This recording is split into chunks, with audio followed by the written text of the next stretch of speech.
Hello again, welcome back to Asgard, and welcome to another little tiles tutorial video, because it actually came up as a question. Well, one of the things did, and I realized I did forget to go over a couple things, mainly keybinds, but I did forget one tool entirely that I'd like to show you. So let's go ahead, let's pop into Game Mode S real quick. And I forgot to show you, for starters, I forgot to show you the hammer. And this is basically, if you, like, for example, chisels and bits, you've got the chisel. Well, in little tiles, you have the hammer. So we can just click and we can do this and break off blocks. And then if we want to, we can change it from a cube to a bar, plane, drag box, drag sphere, drag cylinder, drag wall, drag line, and drag slice.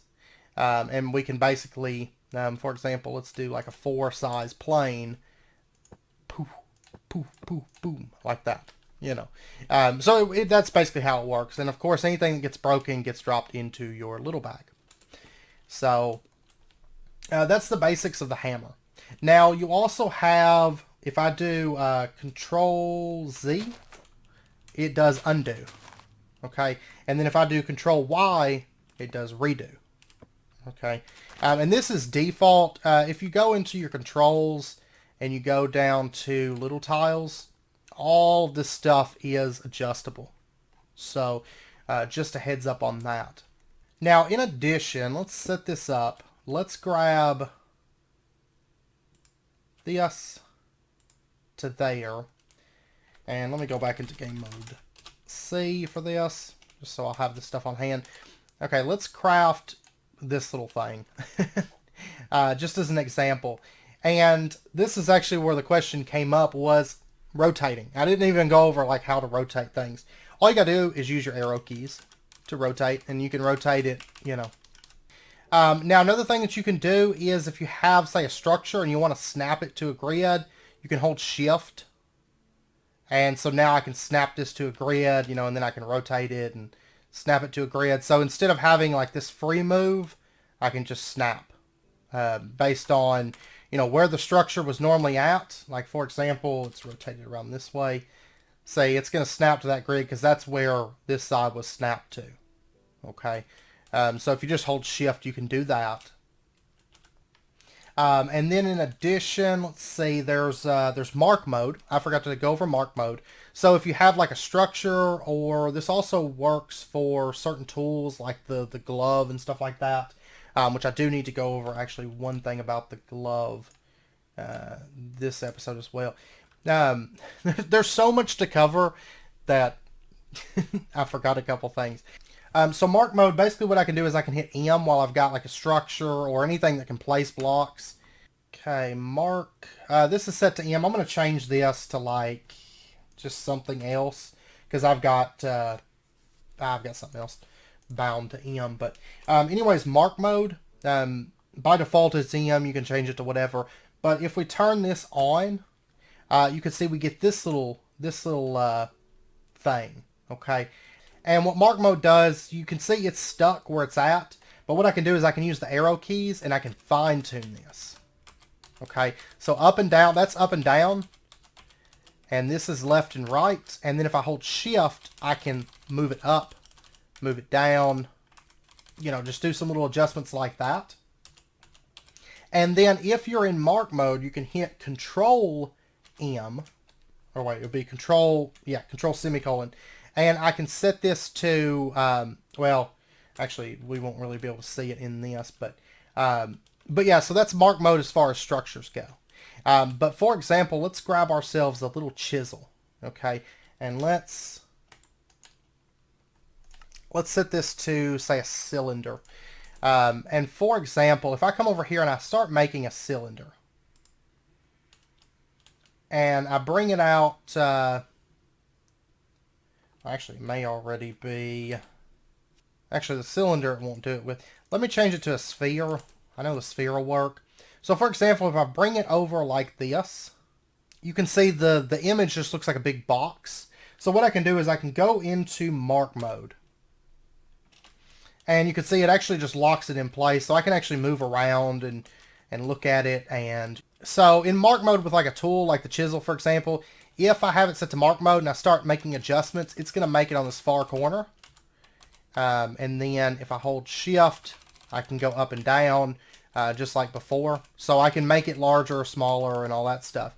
But then in addition, if I do control and mark mode, we can turn off low resolution. So for example, it's gonna it does tend to cause a little bit of lag. That's why it's set by default to be low resolution. But you can see that it actually shows me what the shape's going to look like instead of just having that box.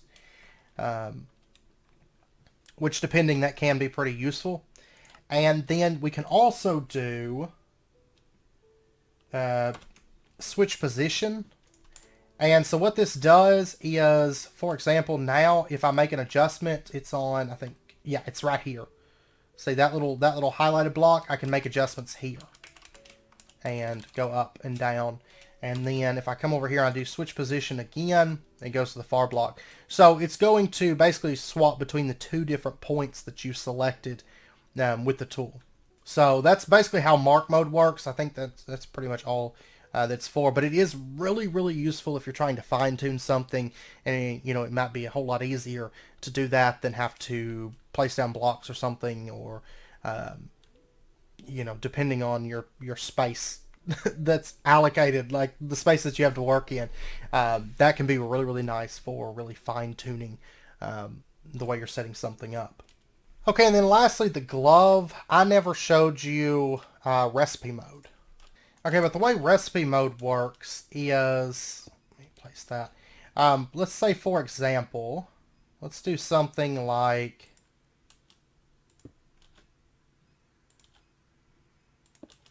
do something like this. Okay, and then what I can do is I can grab the little glove and I can make sure it's set to recipe mode. And what this does is it allows us to come over and we can just middle click, and you can see I just grabbed that section. If I come over here and I middle click this, I get a full line. If I come over here and I middle click this, I get that.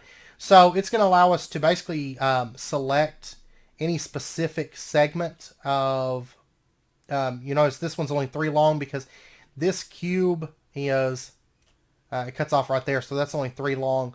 So basically any segment of a little structure, you can grab that segment. So if you're working and say I made something like really ornate, then I could use this and kind of just grab, you know, sections of it, and it'll help make it a little bit faster. But then you can also do shift and middle click. You notice whenever I do shift, it like selects this entire thing. I can do shift and middle click and I can grab that entire block space structure. So even if I brought this up, like, you know, we do something, you know, a little bit more elaborate like that, and I do shift and middle click, there we go. I got that entire block space. It just does this single block space.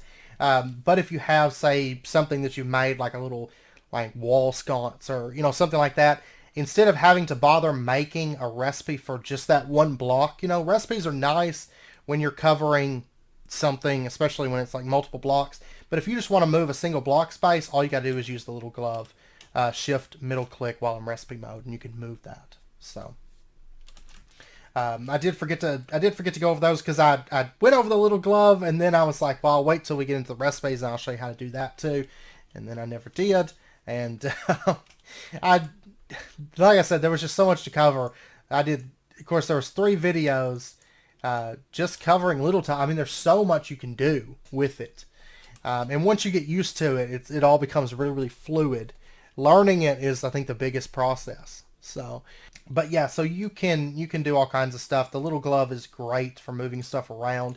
Also, if you're curious to check it out, I didn't realize it until the other day. I happened to go over to the wiki, or to the CurseForge page, and I was going to go over to the wiki for the mod, and there's actually a video posted up now about performance comparisons between this and Chisels and Bits. So if you're interested in checking that out, it's actually a really interesting watch.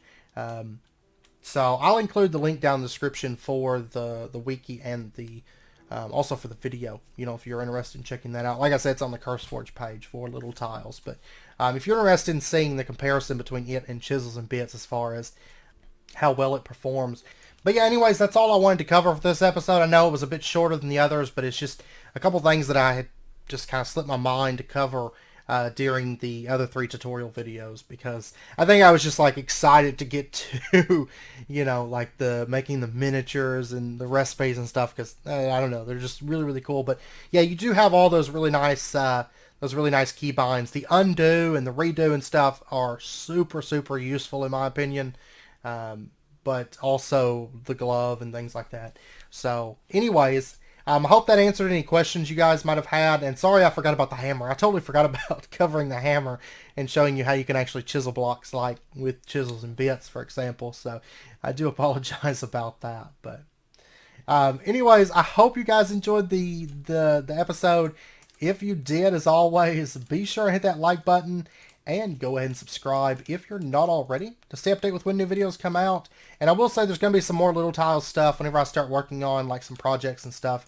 We will do videos covering that. So if I'm working on, something Little Tiles related, like a build or something, I'll cover that with you guys. So anyways, I hope to see you guys next time. And I hope to see you guys next time. So until then, as always, do take care. Stay safe. I'll see you guys then.